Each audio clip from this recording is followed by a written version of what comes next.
remembering the tragedy of a young witch who died aged 14 but whose life had far-reaching consequences.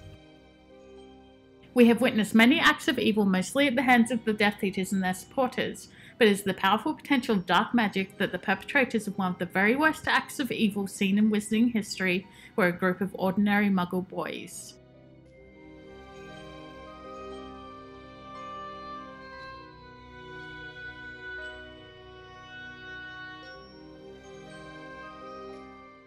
The victim of this act was a 6-year-old girl, Ariana Dumbledore, the younger sister of brilliant Hogwarts headmaster Albus, and the Hog's head barman Aberforth.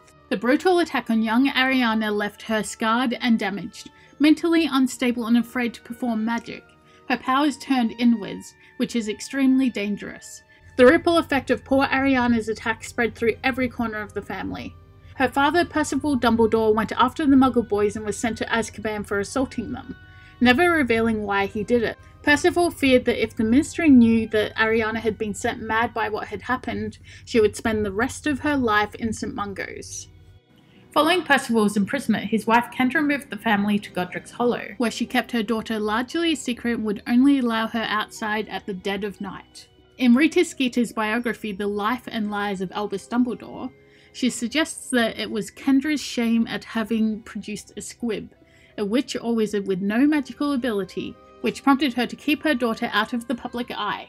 She claims that when Albus and Aberforth were asked why their sister wasn't at Hogwarts, they had been taught to say, "My sister is too frail for school." Of course, it wasn't a lack of magical ability, but rather the existence of a good deal of uncontrollable magic that was at the root of Ariana's incarceration. Soon after Albus graduated from Hogwarts, and just before he was about to embark on an around-the-world trip, his mother Kendra died as a result of one of Ariana's explosions of magic. Albus then cancelled his trip and returned home to look after Ariana, insisting that his younger brother Aberforth continue his studies at Hogwarts. But the teenage Albus, who had been planning his travels and his brilliant career, was resentful of being tied to a house in Godric's Hollow and a sister who needed constant care. Grindelwald befriended a 17-year-old Albus when he came to stay with his great-aunt Bathilda Bagshot during the summer after Kendra's death. The pair became inseparable as they shared ideas for a new wizarding order, and formed a shared obsession with Hallows. But Aberforth felt that Albus's friendship with Grindelwald had left Ariana neglected. He challenged them both, and an argument turned into a fight with devastating consequences. It's unclear who cast the spell that killed Ariana, although when Harry meets Dumbledore in King's Cross after he was nearly killed during the Battle of Hogwarts, the old headmaster strongly hints that it was Grindelwald who shot the mortal curse. It was then during a coffin-side brawl at Ariana's funeral that the Hogwarts headmaster's nose was broken by his furious brother Aberforth.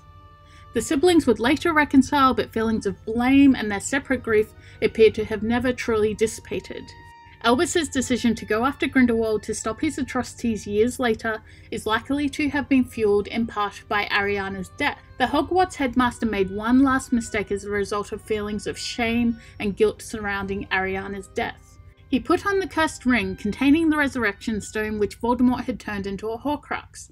A misguided act, but an understandable one too. One thing is very clear, Dumbledore never got over the death of his sister Ariana.